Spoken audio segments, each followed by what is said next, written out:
Hi friends, I am Sagar. Hi friends, मैं हूँ paddy. और आज हम रिएक्शन करने वाले हैं नमरूद का आसमान का सफ़र। तो चलिए पहले वीडियो शुरू करते हैं। चलो।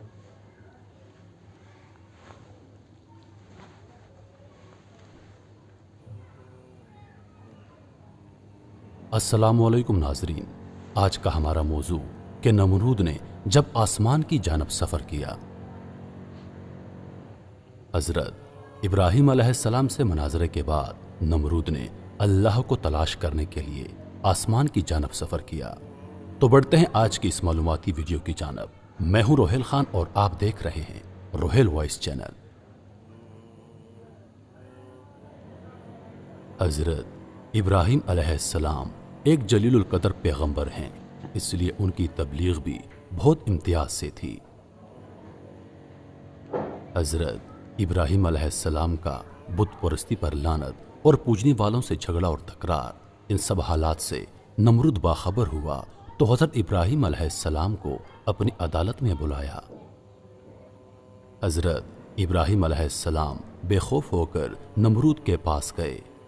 नमरूद का दस्तूर ये था कि लोग जब उसके पास हाजिर होते तो उसको सजदा करते। हज़रत इब्राहीम अलैहिस्सलाम ने ना सजदा किया और ना सर को झुकाया। इस बात से नमरूद बहुत गुस्सा हुआ। हज़रत इब्राहीम अलैहिस्सलाम को कहा, तूने मुझे सजदा क्यों नहीं किया? हज़रत इब्राहीम अलैहिस्सलाम ने बेखौफ होकर फरमाया, मैं परवरदिगार आलम के अलावा किसी को सजदा नहीं करता। नमरूद ने कहा, तेरे परवरदिगार की क्या तारीफ है? हज़रत इब्राहीम अलैहिस्सलाम ने जवाब दिया, मेरा परवरदिगार मारने और जलाने का मुख्तार है। नमरूद ने कहा, मैं भी मारता हूं और जलाता हूं, यानी मैं भी जिंदा कर सकता हूं और मारता भी हूं। इस पर नमरूद ने दो कैदियों को जो वाजिबुल कत्ल थे कैद खाने से बुलाया। एक को कत्ल कर दिया और दूसरे को छोड़ दिया और कहा, देख, एक को मैंने मार डाला और दूसरा भी वाजिबुल कत्ल था, मैंने उसको जिंदा छोड़ दिया। कुरान करीम में मज़कूर है, क्या तूने उससे ना देखा जिसने झगड़ा किया इब्राहिम के साथ उसके रब के बारे में? ये कि दी उसको अल्लाह ने सल्तनत जब इब्राहिम ने कहा कि मेरा रब मारता है और जलाता है। कहा नमरूद ने, मैं भी मारता हूं और जलाता हूं। हज़रत इब्राहीम अलैहिस्सलाम के सवाल का जवाब तो दरअसल ये ना था, लेकिन नमरूद बेवकूफ़ था। आप अलैहिस्सलाम ने उसको बहुत समझाया, लेकिन वो नालायक कुन ज़हन था।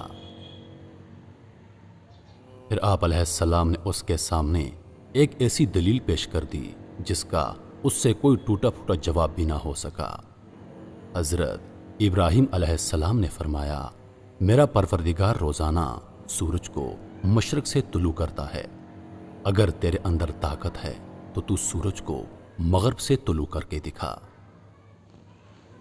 कुरान करीम में इरशाद बारी ताला है, कहा इब्राहीम ने, बस अल्लाह ताला लाता है सूरज को मशरिक से, बस ले आ तो उसको मगरिब से।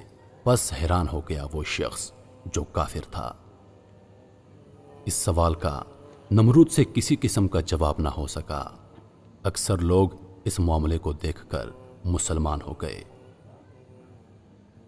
हज़रत अली रज़ी अल्लाह ताला अन्हु से रिवायत है कि ज़ालिम नमरूद ने जब हज़रत इब्राहीम अलैहिस्सलाम से उनके रब के मुताल्लिक़ हुज्जतबाजी की और गुफ्तगू में हार गया तो उसने कहा कि अगर इब्राहीम अलैहिस्सलाम की बात दुरुस्त है तो मैं ज़रूर आसमान तक पहुंचूंगा और इब्राहीम अलैहिस्सलाम के खुदा का पता लगाऊंगा।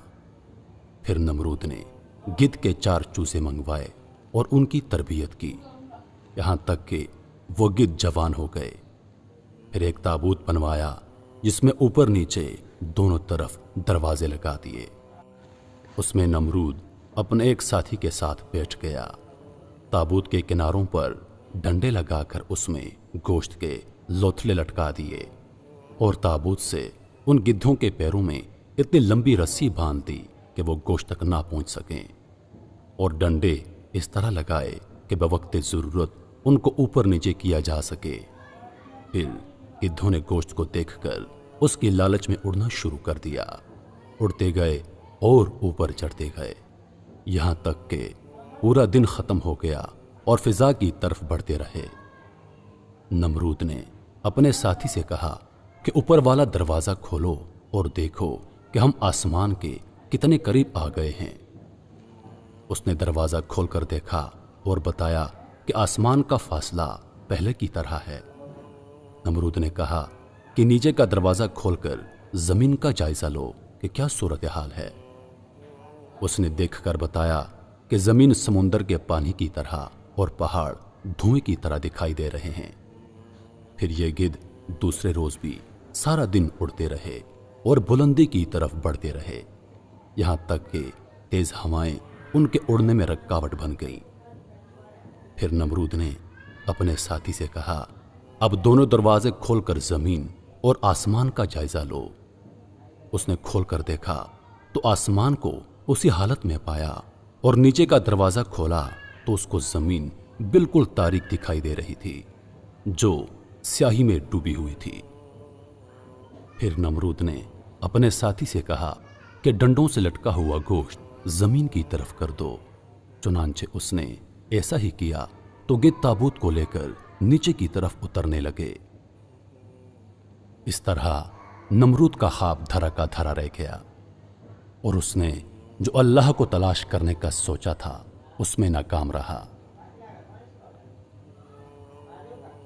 मोहतरम दोस्तों, उम्मीद करता हूं कि वीडियो आप दोस्तों को पसंद आई होगी।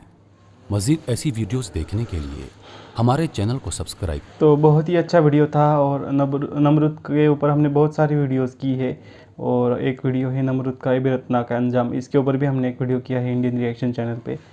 तो ये बात हमें पता है कि अल्लाह को डायरेक्टली कोई नहीं देख सकता जब तक उनकी मर्ज़ी ना हो। और अगर ऐसे लोग या ऐसे राजा जो पहले खुद को अल्लाह समझते थे, मतलब खुद को भगवान समझते थे, नमरूद जैसे लोग, तो ये तो हंसने वाली बात है कि वो खुद को ऐसा समझते थे, क्योंकि वो सिर्फ इतना कर सकते थे कि किसी को मतलब वो उसने कहा था कि मैं किसी को ज़िंदा कर सकता हूँ और मार सकता हूँ पर उसके हाथ में सिर्फ उसे मारना है, ज़िंदा करना नहीं है, क्योंकि ज़िंदा सिर्फ अल्लाह कर सकते हैं अगर अल्लाह ने चाहा तो। और ये जो उसका मतलब आसमान का सफ़र था, इसके ऊपर भी हमने एक वीडियो किया था मौलाना तारिक जमील जी का, कि अल्लाह की कुर्सी नाम का। तो उसमें उन्होंने बताया है कि अल्लाह की कुर्सी कितनी बड़ी है, मतलब अल्लाह उसके ऊपर बैठते नहीं है, पर सिर्फ उन्होंने बताया है कि कुर्सी अगर होगी अल्लाह की तो कितनी बड़ी होगी, और कुर्सी के पैर के नीचे अगर एक धूल का कण होगा तो वहाँ पर हम रहते होंगे, और वो हमारी गैलेक्सी होगी, मिल्की वे गैलेक्सी। तो उस गैलेक्सी के अंदर हमें, और हम इतने मतलब छोटे हैं अल्लाह के सामने, अगर हम ऐसे अजीबोगरीब कारनामे करेंगे, मतलब आसमान का सफ़र करेंगे, तो हम कभी अल्लाह को नहीं ढूंढ सकते जब तक अल्लाह नहीं चाहे। और अल्लाह जब तक सोचते नहीं कि आप उनके दर्शन हमें मिलेंगे, तब तक हम उन्हें नहीं देख सकते, क्योंकि अल्लाह की मतलब असल साइज़ क्या है, और अल्लाह मतलब सिर्फ एक शक्ति है जो नहीं दिखती है, उनका कोई रूप नहीं है, रंग नहीं है।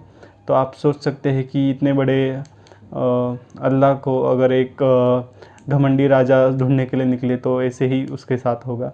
तो चलिए अगले वीडियो में मिलेंगे, बहुत ही अच्छा वीडियो था।